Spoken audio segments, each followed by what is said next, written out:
Hey friends, my name is Kelly Chappelle, and thanks for tuning into this video about the introduction to probability.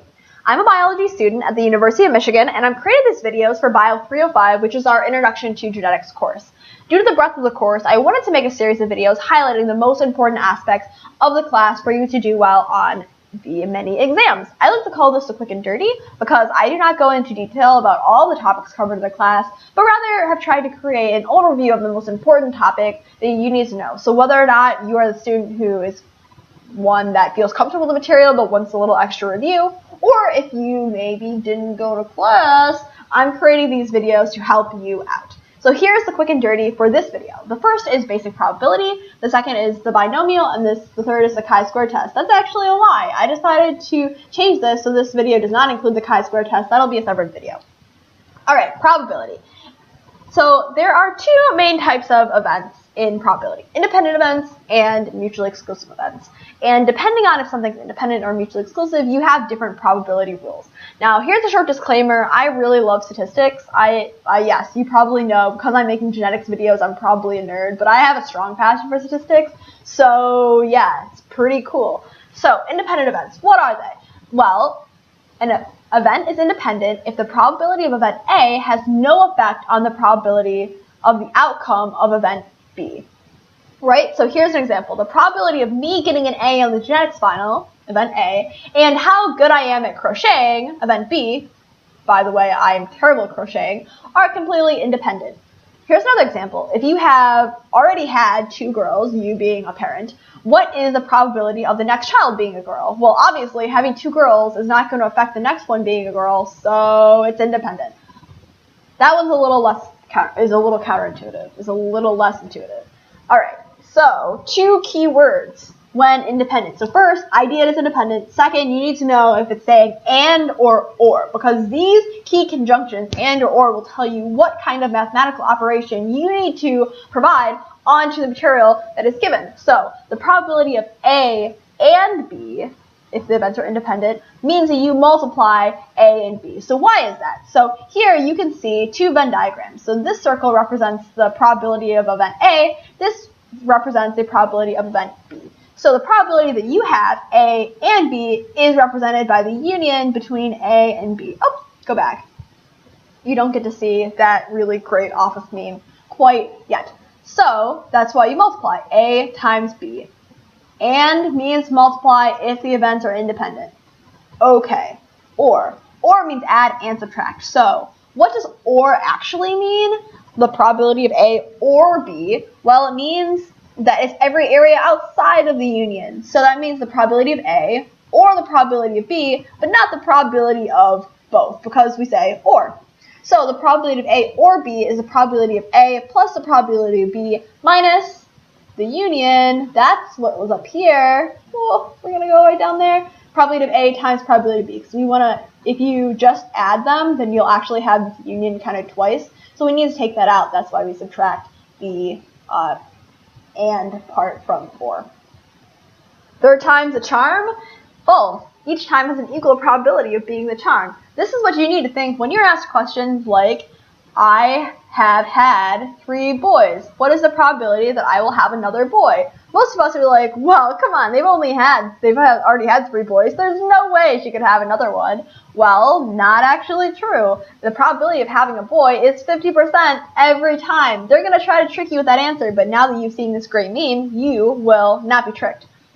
Alright, now, not only do you have independent, but you also have mutually exclusive. Oh no, I realized that I have a typo on this slide. I wrote independent. What I really meant was what? Mutually exclusive.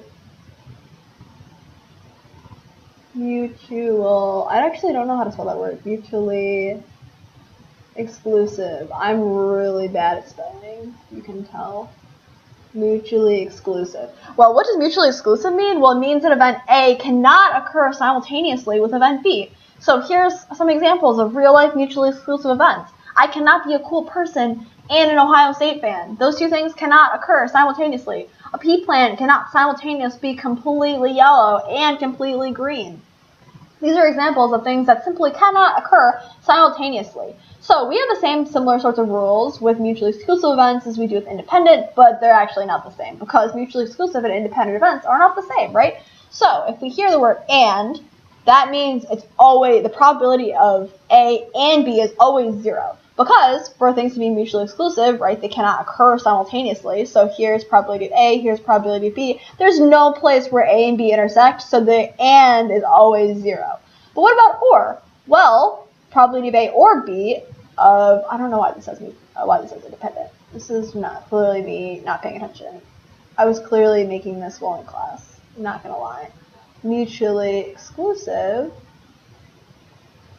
is probability of A and probability of B. Remember what back when we were talking about independence, the reason why we had to subtract A and B from this was because there was that sketchy little union there. Well, obviously, if it's mutually exclusive, there's no point in which A and B intersect. There's no double counting, so all you have to do is add. Now, if you don't entirely understand the intuition behind these rules, that's fine. Just make sure that you memorize them, and you'll be fine. Now, the last case is conditional probability. So, what the hell is conditional probability? Well, that's when there are two things going on, and in the question sentence, there's the phrase given that. So here's an example. Lou, with the genotype A, and then either little a or big A, and Terry, big A, little a, I think you'll appreciate that I did not choose to use gendered names here, have 2 children. What is the probability their second child will be little a, given that the first child is big A, okay? So you can identify this because there are 2 things going on. There's probability of second child, there's probability of first child, and there's a phrase given that. That was right here.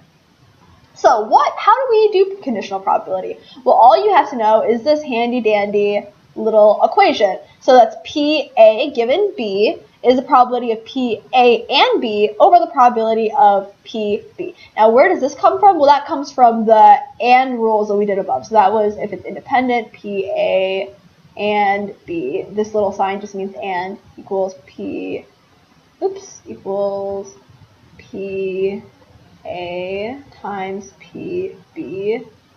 Or if they're mutual, so this is independent. Or if they're mutually exclusive, PA and B, remember what that is? PA and B equals 0. And then this is what we're calculating. So what is A in this case? This is the more specific thing. So the probability that the second child is A is little a. Okay, and then this B is the given that part. So the given that the first child is AA, that's this. Okay, the more general things. So probably the first child is big A. Okay, so all you have to do is figure out the components and then put them together. But I just want to make sure that you understand how this equation correlates with the way the questions are asked, because that's honestly the most confusing thing about conditional probability. The last thing you should know is ordered versus unordered events. So ordered events is obviously when the order matters. So for example, what is the probability that if you throw a quarter 3 times, the first 2 throws will both be heads? So this is saying what is the probability that throw 1 is heads and the probability that throw 2 is heads? Well, we're going to use this handy dandy thing called the binomial. So the binomial is part of unordered events, but it is kind of an equation that you use to figure that out. So for ordered events, you don't need to use the binomial. You just have to use this equation. So the probability of the total outcome, or throwing 2 heads in a row, is 1 over the probability of the individual outcome, in this case throwing heads, to the n, which is the number of throws. So n is just the population size. Okay, so kind of, I don't know how to describe this, the total number of things that you're actually doing. So if you throw a quarter 3 times, the number of throws, 3, is n. Okay, so let's say that I was doing a study and I sampled 100 people, then n would be 100. Okay, so it's the sample size. Second, we're going to talk about unordered events. So this is where the order doesn't matter. So here's the same question that we just saw above, but written in a way in which the order doesn't matter. What is the probability that if you throw a quarter 3 times, 2 of the throws will be tails? So this is not asking if throw 1 is tails and throw 2 is tails. No, this is asking any 2 of the throws could be tails. So throw 1 and throw 2 could be tails, throw 1 and throw 3 could be tails, throw 2 and throw 3 could be tails, etc. So this is when we use this formula called the binomial. So the probability of an unordered event is the number of ways it can fit together times the probability of the desired event. Okay, so really it's just plug and chug, figure out these things. Now the key is to know what N, K, and P all stand for. That's written here. So N is the number of trials, just like we talked about above, which in this case is 3.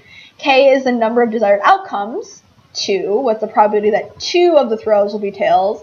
And then P is the probability of the ordered event. So what is the probability of throwing a tail to begin with, which we know is 50-50 if you're using a fair coin, which, I mean, hopefully you're using a fair coin because that means that you're a cool person, because cheating's not cool. So it fits together this way. So if you're asked what are the number of ways in which you could throw 2, then you'd use this. And then here's the probability of the desired event. What is the probability of 2 of the throws being tails? That's this. Together gives you the probability of the unordered event. So I hope this video was helpful. It was just really a quick lowdown on probability that you'll need to know. Make sure you understand this, because next, as we layer probability into things like pedigrees and more complicated like crossing questions involving understanding of mitosis and meiosis, you need to make sure you have an intuitive understanding of what these things mean. So hopefully this was helpful to you, and hopefully I will see you in future videos.